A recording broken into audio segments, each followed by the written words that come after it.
Este ano por difuntos viñen coa miña irmá maior a limpar esa tumba que é dunhas tías aboas miñas, dunhas irmás do meu avó. E estaba aquí unha señora maior, como de 70 e tantos anos.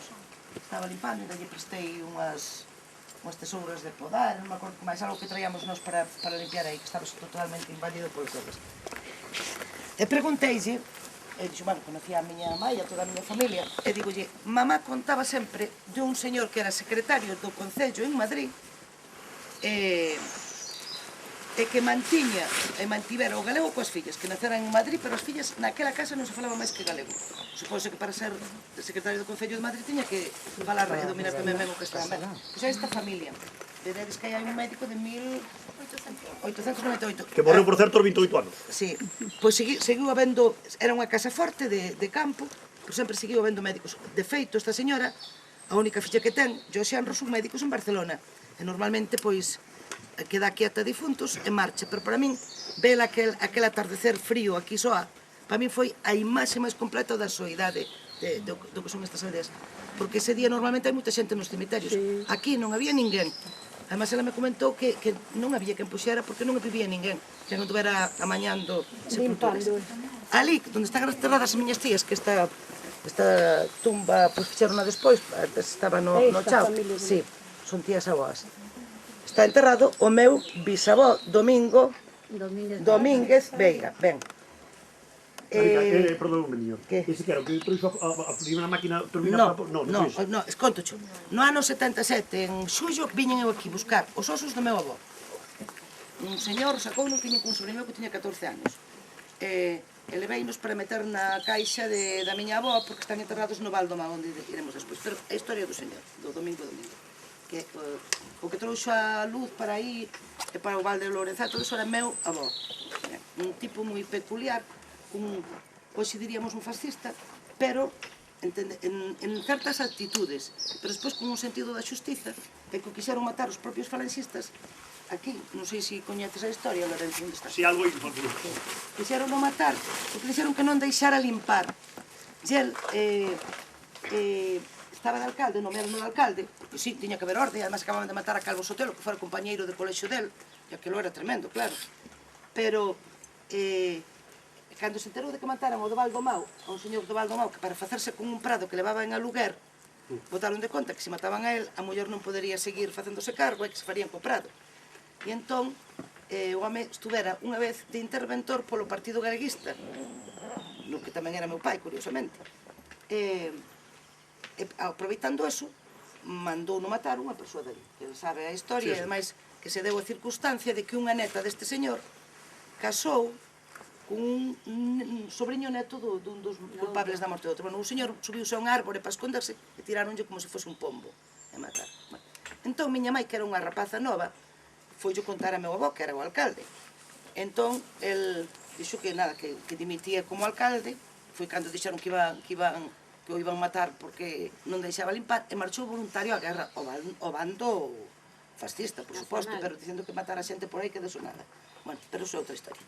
Este señor era un solteirón, que vivía nunha casa que, non sei se vamos agora ao pasar. A de Adolmau? Sí, nunha casa que agora marcaron... Pasamos por... Hai Unha dúas casa casas moi en grande, que realidade. ten dúas, que están Era a casa nos dos caseiros e a dos outra. Ampos. Que ten así un cerco dunha horta grande, veredes. Ten un sequeiro, un patio enorme de grande, unha horta amurallada de pedra. Tiña moitísimo froito, recordo. Sí. Bueno, as tías... Como que as tías... Este señor estaba solteiro. Tería 58 anos, 59, 60, que naqueles tempos era moi maior, non? E entón, foi ver unha propiedade que tiña en Vilar do Robledo. Tu sabes onde é? Si, Vilar do Robledo queda por riba do Val de Louzara, é unha aldea do Concello de Samos, no lindo do Concello do Vincio de Samos, en unha vaguada que fai a Serra do Medio, na caída caro ao río Louzara, que hai 4 ou 5 casas. Por certo, aí foi onde naceron os da empresa esta, parece que comentaba antes esta Carlonce, nesa mesma aldea. Pois, foi a ver unha propiedade, chegou ao mediodía e preguntou que tal, como están, e dixolle a caseira, ben, se non fose pola fada. E entón dice, pero que é iso da fada? É unha loba que é moi intelixente, e ben cando non están os homes, e ataca o gando, e ataca todo, acábanos con todo. E entón, dice, mira, ali ben, estaban así no corral, e entón el colleu un fouciño, e a loba botouse a el. coa lingua fora. Entón, el cortoulle a lingua á loba, fixolle así e cortoulle a lingua. Entón, a loba clavoulle os dentes nun brazo. E el, con todo a ser maior, debía estar forte, como a loba non o soltaba, pasaba por ali un regato, arrastrou a loba ao regato, tirouse arriba dela, e entón, ao meterse a cabeza debaixo da auga, a loba tuvo que lle soltar o brazo. Agarrou unha pedra aínda e machacoulle a cabeza. E entón, a consecuencia desa mordedela tan grande, o home, trouguerono para a casa, para aquí, pero estaba morrendo. E ele escoitaba como dous curmáns estaban repartíndose as súas propiedades, porque non tiña fillos. E entón, en medio desa... ele oía, eles non sabían que ele estaba escoitando todo, pero que estaba tan mal que non... Pero pensou, como saia desta non merdades. Efectivamente, saiu dela, e marchou a Lugo, onde unha prima del, que se chamaba Aurora, que vivía na Praza Maior de Lugo, e díxolle, mira, cal é a toleada que pode facer un home así vello como a min? E dixo, casar, ela toda a vida que se casaron. Sí, pero mira, búscame unha muller que quero a nova, porque quero ter fillos. Quero a guapa. Fea non me gusta. O señor seguramente non vivía no celibato. Portos de decir que carajo. E quero a rica. Porque se é pobre, quéreme por interese, eu tampouco quero. Total, que lle dixo, bueno, pois a ver se unha das miñas sobriñas te quere. A ver se te quere a máis nova, imaginadevos, que é a miña afillada. Pois non sei que como lle convenceu, eu xa teño a segunda parte do argumento. Efectivamente, casou con ela e viñeron para aquí, pero el dáballe vergonza dicir que casara, e entonces dicía que era unha sobriña.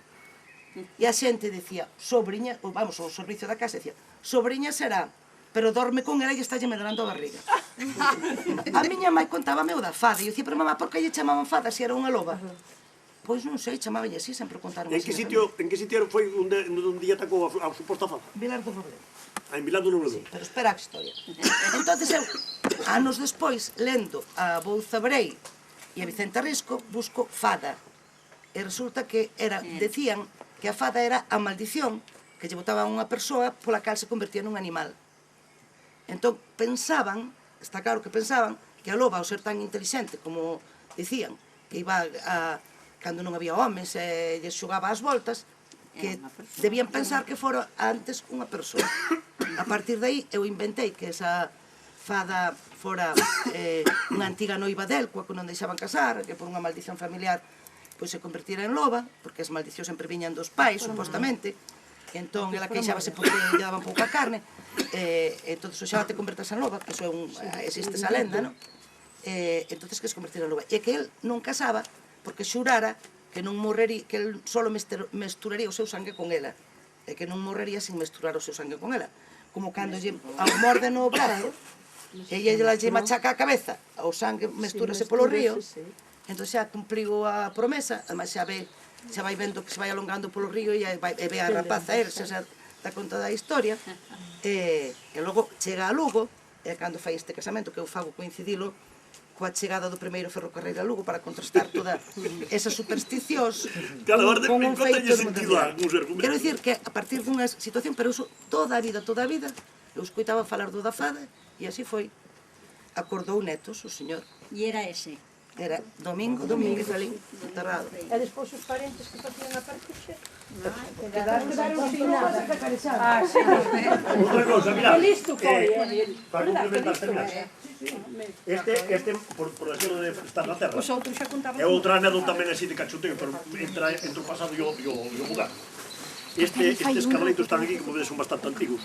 Son feitos de mármore do Val do Incio, que era unha canteira que estaba aquí abaixo, que se agotou, que a facía Manos Ansarria. E utilizábase moito, pois, precisamente para este tipo de cousas, porque era, digamos que fácil de traballar, non eran demasiado duros, non? De feito, hai un destes mármores que xa está agotado, que se chama Negro Real Incio. E resulta que do pouco mármore que quedaba, tamén está feito deste mesmo mármore a igrexa do hospital, e do pouco mármore que quedaba fixanos as tapas das paredes do que era antigo campo da Feira do Incio, e tamén o Concello Novo. Por iso lle chaman ao Concello Novo o Panteón.